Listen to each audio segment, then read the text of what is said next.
Hello everyone, bonjour tout le monde. My name is Dr. Samantha Cotrera and I am a history education strategist based in Toronto. Welcome to the first video of our brand new video series, Histoire Source, Source Story. This is a new video series for Canadian history teachers to introduce them to primary and secondary sources that they can bring into their classroom to challenge the way we normally teach and learn and think about Canadian history. I am so excited to be able to bring this series to you because by talking with academic historians, public historians, archivists, museum curators, artists, activists, we can have broader conversations about the past and ways to mobilize the past for a more equitable future. So often when we are teaching Canadian history, and I put myself in this category, so this is no judgment, this is no shade. Often when we're teaching Canadian history, we can get into the same pattern. Even when we are doing inquiry work, we often have ideas in our head of where we need our students to go. And so with this series, we're going to introduce you to primary sources that break open some of those historic spaces that we normally kind of think about in Canadian history. These little bubbles of narratives that we often just repeat and repeat and repeat. And instead, have some conversations about what these sources are, how they can challenge how we normally think about Canadian history, and of course, most importantly, how you can bring these into your classrooms. Most of the sources that we'll be talking about throughout the series, and we'll have about 2 videos a month until June, and then next year we'll have a whole new series to show you. Most of the sources that we're going to be talking about are available online through online archives or online museums. Some of the sources are really fantastic books that you can get through your local bookstore. And all of the sources that we're going to be talking about will have a web page on our own website that provides some lesson suggestions about how you can bring these ideas into your classroom. What we want to do, though, is to be able to build a conversation. So if we're talking about something and you get a really great idea or you link with another online source, please comment below. Also, check us out on all of our social media websites or social media pages to let us know how you're thinking about these sources so that we can start to build a national conversation about these different sources and how they can challenge Canadian history. Now, when I am doing the videos, they will be in English. However, for our Francophone watchers, there is a completely correct French subtitles available if you click below for the closed captioning. And when we have our French host, for those of you who will be watching in English, there will also be a completely correct English subtitles available as closed caption so that you can engage in either French or English depending on how it's best for you to listen or to read. Also, our website's completely bilingual, so we'll have so while the sources might be in French or English, if you go to our website, there'll be lesson suggestions in both French and English so that you can bring them into your classrooms, again, across Canada. So this is our first video in the series, and I am just so excited because I've been following this particular organization for a couple years now, maybe since the pandemic started, and I think their social media presence is so fantastic. But then when I went onto their website, I was like, these are some really, really cool resources. And I was really excited that they wanted to talk about them because I would love for teachers to be able to use them even more. So today we are talking with the curator and assistant curator of the Buxton Museum.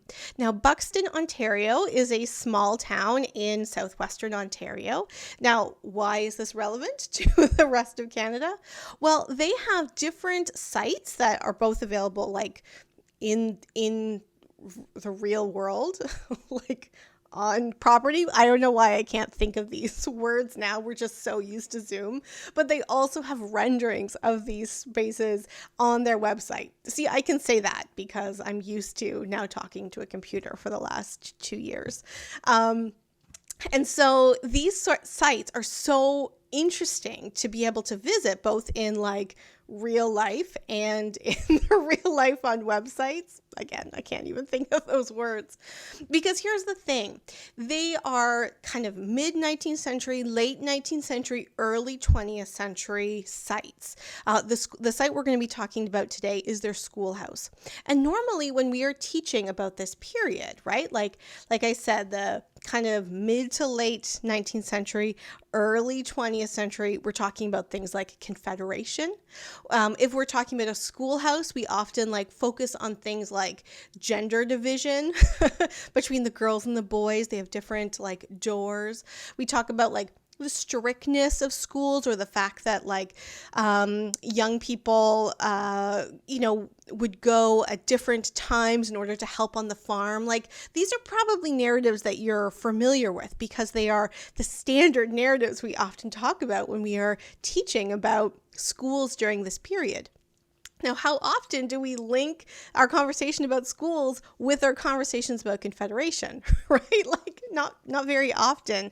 I'm not to say we're going to talk about Confederation today, but like, what does it mean to talk about community during the same period we're talking about the building of a nation? And I think that is such an interesting, complicated conversation. We also, when we're talking about Black Canadians during this period, we'll talk about like the Underground Railroad, but we won't talk about the like importance of building community, the importance of integrated communities across Ontario, but other provinces across Canada. And so with this particular source, we can bring these conversations more to the fore so that there's complication in our understanding of mid-19th, late 19th century, early 20th century.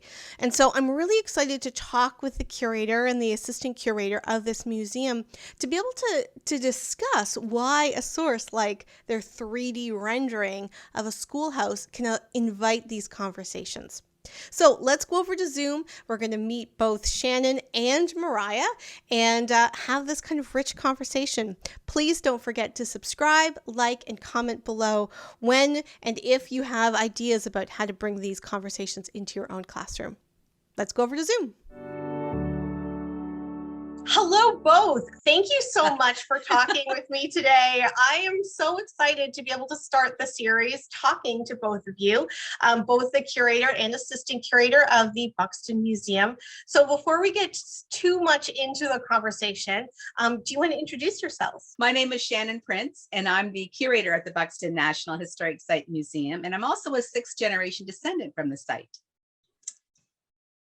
That's such a great, like, it's so wonderful to have both like that family connection, but also like the administrative connection. And so anyway, thank you so much for being here. Thank you. My name is Mariah Kack, and I'm the assistant curator here at the Buxton Museum. And I'm from Chatham, Kent. I live just a couple roads away from the museum. And yeah, I started working here almost 5 months, and it's been great. I recently graduated from school just this past spring, so I ended up here, and it's great. It's one of those positions where you don't know you're super into something unless you have the opportunity to be fully immersed. So that's great. I've kind of found a new love for the museums and the education kind of aspect of it all. So I'm really grateful to be here and for this opportunity. Yeah, it's really exciting to be able to go from like academic to all of a sudden very practical, and to be like, oh my gosh, look at all these things that we can do. So it's really great to talk with both of you, bringing such like different types of experiences to this work. So thank you again. Thank you. Thank you. So I was so excited to invite you to talk about some of the different online sources that you have. I'm going to switch over to screen share to show people what I'm talking about. And then when I kind of show people what we're talking about, we'll talk just a little bit about the museum before we get started. So let me go over to screen share. So on your virtual part of the website, you have some interactive sites, which is so cool. I think we're going to talk about the schoolhouse today because it's like these 3D renderings of the actual spaces that you have. And you also have a 3D rendering of like the museum itself, which is just so fascinating. And I think is going to be so useful and interesting for teachers to know about and to use in their own classrooms. So before we get started to talking about this, do you want to just introduce a little bit about the museum, and then we can kind of go into talking about the actual source we're going to be talking about today? The museum is a wonderful living history, if you will, and we're very fortunate to have so many primary resource documents available. The site itself was founded in 1849, so where we are situated was one of the largest Black settlements for former enslaved people to come to. So, and it's a very hands-on museum pre-COVID, basically, because I think it's very important, especially for when children come, to be able to experience picking up original shackles, to get a sense of how heavy they were, and the fact that children had worn them as well as adults, but to really get a sense of how life was like during the Civil War and during slavery, and then coming to here in freedom. And I think that's another one of the really wonderful aspects about the museum, is because we do talk about slavery in Canada, the Underground Railroad, and the success of the people that arrived here. So we have, like the school that we're going to see in 1861, we have one of the oldest buildings. We have an old barn that was built by Abraham Dwyer Shadd, who was a very wonderful, amazing Underground Railroad agent. But also we have original diaries and journals and photos, which tell an immense amount of history. So when people come, they can actually get a sense of, wow, what a thriving community this was, and almost basically taking a step back in time. So and to be able to share some of this history and to, just to remind them that you are walking on, I guess I want to say sacred, but also historical ground, and touching buildings that were once built by someone who had once been enslaved and found freedom in Buxton. So it's I encourage people to check out the website and visit if you can, and when you can. Right, there's that element as well. I think it's so interesting when you say like sacred ground, because it's so easy when we're talking about, for example, Black Canadian history, to be like, oh, there's the Underground Railroad, and then like the history just kind of stops. And to be able to think about the building of communities, what that means to like the soil, what does that mean when you're like touching buildings that were built by formerly enslaved people that found refuge in Canada? What does that mean to build community? I think is so important for understanding the Canadian past, but also to move forward in the Canadian future by thinking about these sacred places and remembering that they are sacred. Yeah. Yes, it's really because, and I think because of the school, because when you go in, you can see those original 1861 materials, but also the oldest home that we have is a log cabin that was built in 1852. And there were a lot of dissension in the community because people did not really like the idea of having Blacks coming into their backyard when they arrived, because again, there was that perception of them being lazy, etc. So Reverend King, the founder, basically said, and he firmly believed, that if Blacks had the same opportunities as whites, they could become self-sufficient and self-sustaining. So the cabin, when you go in, you can see those original hand-hewn logs, and you're touching them, and you can feel and see the different people who helped build that, and they could do that in a day. So you're talking about, 7 in the morning to 7 at night. This community is coming to help. If you arrive in the middle of the night, Samantha, everybody's going to come and help you build your log cabin. So it was that strong sense of community that tied everybody together. And even though this community is not as highly populated, it still has that strong sense of community that still has that tie today. Yeah, thank you for that. And I think it is important to remember that those ties that were built in 1861 remain today, right? Like just like there is in many communities across Canada. So let's get into talking about the source. And I really have two questions, although I think there's going to be a lot of sub questions. And the first is, what is the source we're going to be talking about? And how can we teach about that in a way that challenges Canadian history?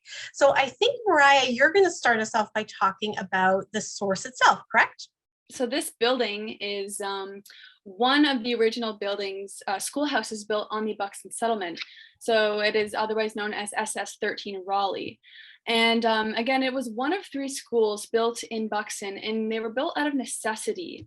And that is because in 1850 in Upper Canada, the Common Schools Act was passed, which essentially allowed schools to segregate based off of religion, which unfortunately meant people used it to segregate off of race as well.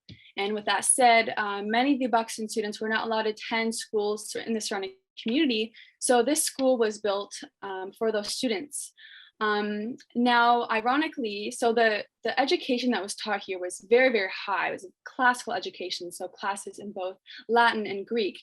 And ironically, this actually led to a number of schools in the surrounding area to closing because the parents were all sending their students to this school to achieve that higher level of education. Now, this school was built in 1861 and used all the way up to 1968.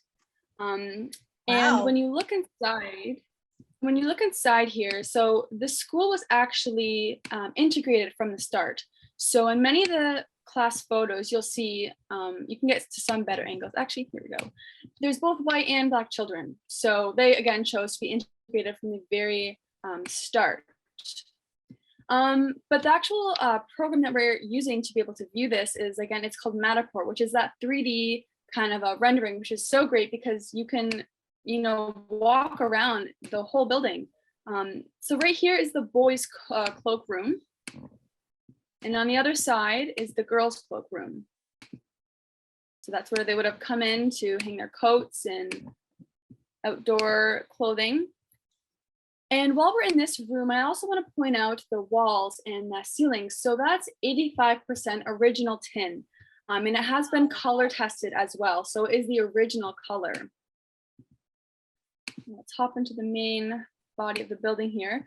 So I used to work, sorry to interrupt, I used to work at a living history museum. So I used to work like in the actual buildings, and it's so cool how it really feels like you're there. Like this is such a well done 3D rendering. It's so like, and you can see the detail of like the tin walls, which is really cool. And another really great aspect of this too, which I kind of passed it a little bit, are these little points that you can click on.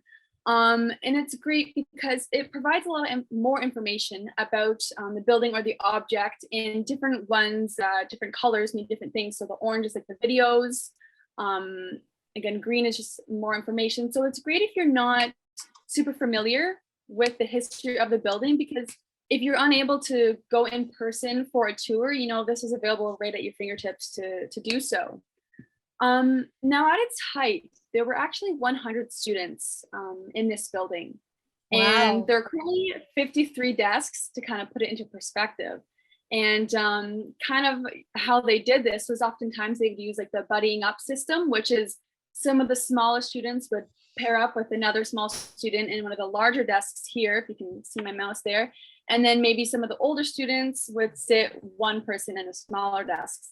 Now the 3 desks at the very front, I'm going to zoom in here a bit. These 3 are actually original to the school when it was first built, which is quite incredible. Now, I also want to point out, I'm going to turn around here, the lamps all around the building. So these would have been oil lamps at the time. And this was necessary because the push for a higher level of education was really embraced by the whole of the community. So while the children would attend school during the day, any adults who had not received an education could come for night classes, which were actually taught by Reverend King. So of course, the oil lamps were necessary. Now, before I pass it off to Shannon, I also want to take a look at the wheelchair here. So this wheelchair was actually built by the men in Buxton for a young student named Lillian Johnson Shreve, who is depicted back here in this class photograph from 1910. Zoom in a little bit more here. So here she is in the bottom left corner. So she was either in that wheelchair or when she got a little bit older, the one at the front. And Lillian Johnson Shreve was actually born with a birth condition that made it very difficult for her to walk. So it just goes to show how, innovative the individuals from Buxton were to be able to, build that for her. So now I wanted to end here because I might be getting ahead of myself, but it kind of goes into nicely about what we might be talking about. So I'll just give a little bit of a preface here. This is actually kind of a great resource for teachers and students because it's a project that they can do where basically the students will be assigned to an individual in this photo, and we have enough information on these particular students so that the student can research them a bit on their own, and then once they have enough information from us, they can kind of venture out and find more information about them and then present it. And it's great because it provides a way for these students to really step into the shoes of someone else in this history. And it really is great because stories are so important for being able to make that type of connection. I I worked at a Living History Museum, and we had a schoolhouse. And what was so interesting about that little tour is that there's so many things that I was familiar with because of other schools I've learned, but then like really unique elements to Buxton. And like that kind of blend is really exciting, I think, because if a teacher wants to be able to like do a tour, a schoolhouse tour, they have that there. And then there's all these like extra little things that they can bring in.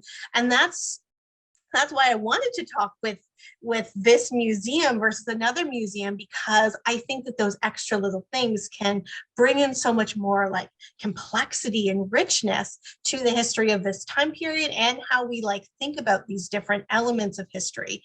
So, and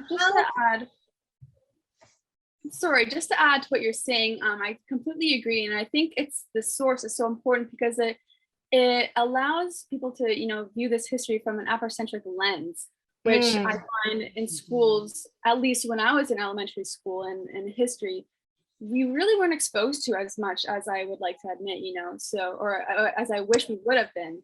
So I think this is great because it provides that way to, challenge the traditional narrative.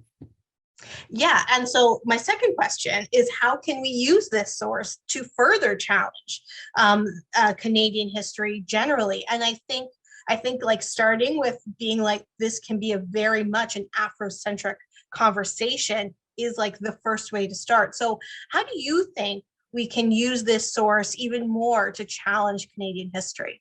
One of the things that really, I guess, because of the museum and the founding and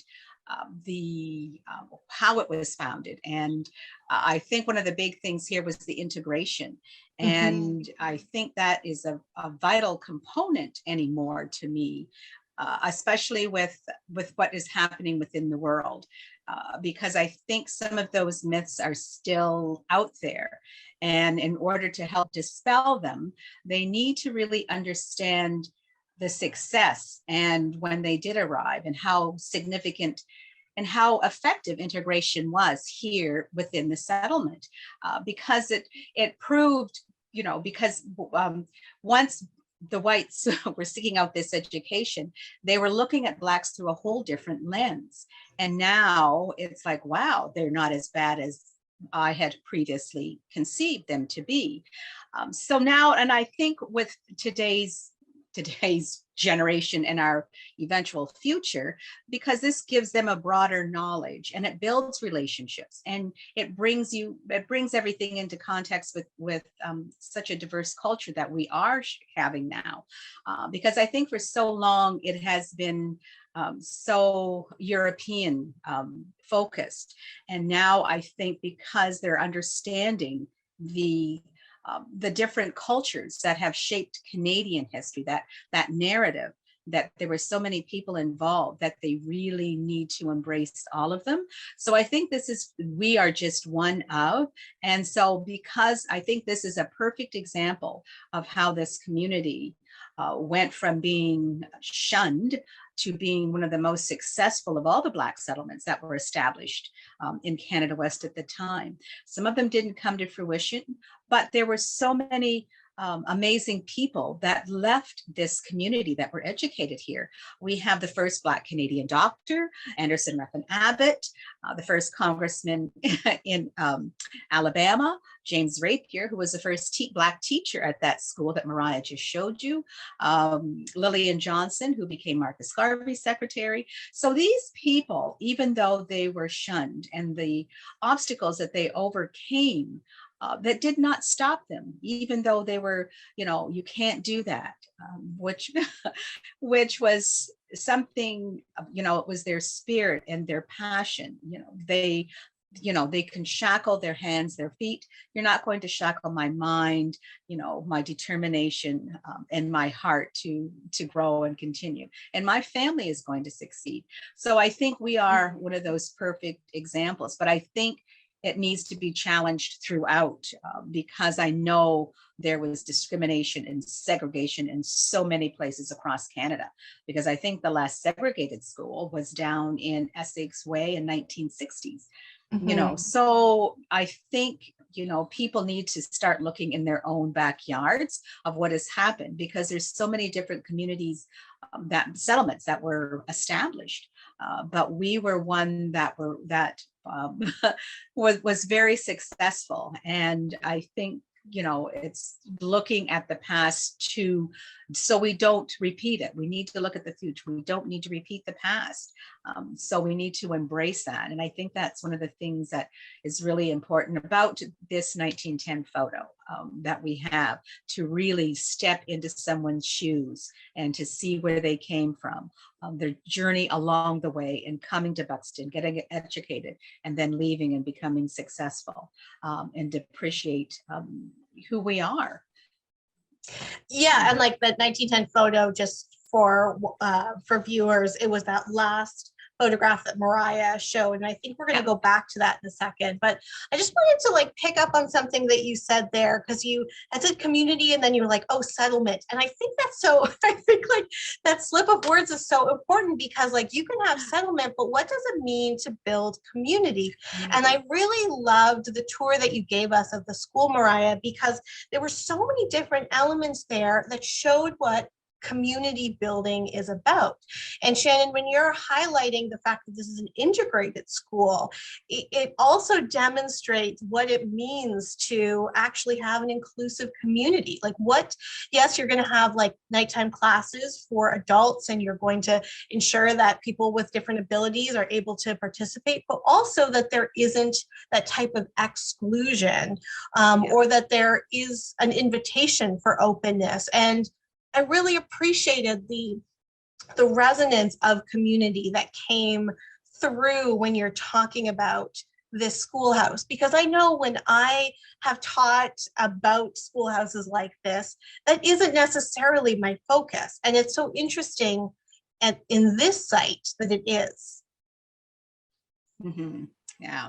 And another little tidbit, because I went to this school, so did my grandparents and parents and my husband. So we all went to this school. So we all experienced just about the same thing, because there were those expectations when you walk through those doors. There was so much respect between teacher and student, and student and teacher, and student, and everyone helped each other.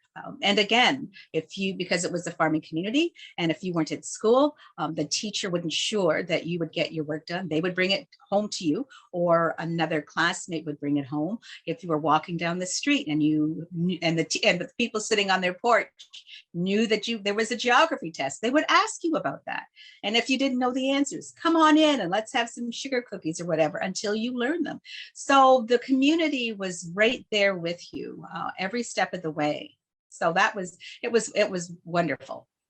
I think a lot of times when we teach Canadian history in classrooms, because it is, Canadian history writ large, we can often, and, I say we without like bringing myself into that. I say in my introductions, like, no shade if people do this, but it's so easy to kind of think big picture and to think about like actual communities and what does it mean to build a sense of pride in both like self, but also community as a way to kind of build out. Because, when you're talking about a schoolhouse in 1861, often like when you're teaching about that period, you're thinking about Confederation. And those are such big narratives. But here is such an example of like how you build a country through community, right? And how you can do that through generations. So yeah, that's really exciting that you have a site that can tell those different stories.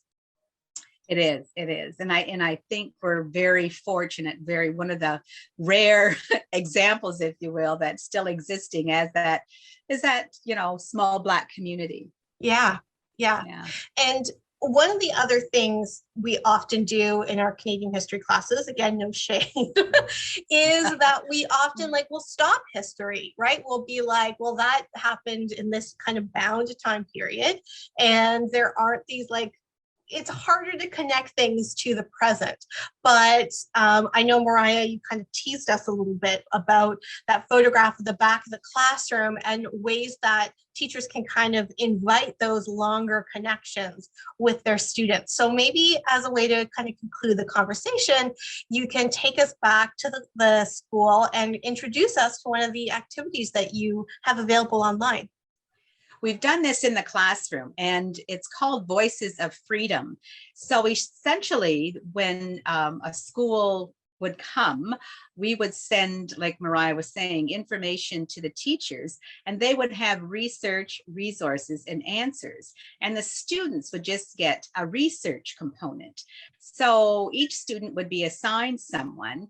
So for example, Mariah had talked about Lillian earlier. So you would click on Lillian's picture in the photograph, and her family tree would come down, but there are other family trees that would come down, a map of the United States, where she was from, a possible route that she might have taken, but there's so many other ways that she could have, so there's several routes that she could have taken, but there's other family trees that you might want to investigate, and there's a little bit of a bio about her. So basically, we have provided tools for the student and teacher to do further research on Lillian. So when students would come for a full day of school, that's who they would portray. So we would do a very typical day, come in separate entrances. They would wash their hands. We would sing God Save the King, because we're doing 1910 era, Right. Do the Lord's Prayer and 3 Bible readings. So then at the end of the day, what is really wonderful is a descendant of one of those students that they had just portrayed will come and share stories about them attending the school. If they moved away, if they got married, or if they're buried in the cemetery. So it, like Mariah was saying, it puts them in those shoes and it brings it full circle.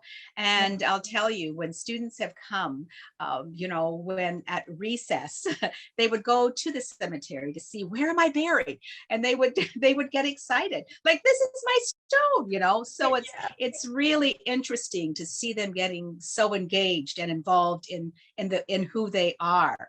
And some of the notes that we have received back about how amazing that program was. That's just so fascinating. I mean, this whole conversation has been so exciting to think about the schoolhouse and the community of Buxton and Black settlement, and then this as an activity that is that research-based, inquiry-based history where students can really feel personal connections is really just so fantastic. Thank you both for telling me about the schoolhouse. The schoolhouse has been such a wonderful source for us to focus on, but I know that you have other 3D renderings that people can visit and other educational resources. So for the last couple minutes of the video, could you tell everyone a little bit more about which sources are, or which educational resources and sources are available for teachers and students across Canada? Yeah, for sure. So again, we have the 3D renderings of, so we have 3 outdoor buildings, including the schoolhouse. We also have a log cabin, which Shannon had mentioned earlier, as well as a barn, which belonged to Abraham Dorshad. And along with those 3, we have the museum itself. And again, this is really great because you can hop right into the museum and you can click on all of the exhibits and read a little bit more about them. It's a little bit different than the schoolhouse because, you know, there's a little bit more information for each exhibit that's on display specifically. But even on our website, we have a number of resources for teachers, and it's under the Educate. I can share my screen if you'd like. Please. Bring us over there. So here we have under Educate on the left here, and then in classroom lessons. So this is a great place to go for teachers because you can kind of filter out here what kind of content you want, whether, you know, it's a little bit more appropriate for younger students or older students. So for example, if we just hop into the primary right here, it actually gives you a bit of a lesson plan. And that's great because, you know, it can help structure your class a little bit here. And let's just hop in. All right. I'm rambling a little bit. That's wonderful. So you have handouts and worksheets and stuff too. Thank you so much. That was just such a fascinating conversation. I think it's going to be so useful for teachers to be further introduced to your site, both your physical site and your virtual site, and to be able to use the sources that you have as a way to build out their conversation about Canadian history in kind of challenging and complex ways. So thank you both for spending this time having these conversations and helping us kind of see different versions of the Canadian past, one that is more inclusive and one more focused on community, perhaps. Thank you. This has been a wonderful afternoon. We love to share and educate. Yeah, thank you so much for having us. This has been an amazing opportunity. Thank you both. And so we'll say goodbye, and hopefully maybe this summer or maybe next fall or next year, we can all be together in person. We can maybe do a walkthrough. So thank you again. Thank you.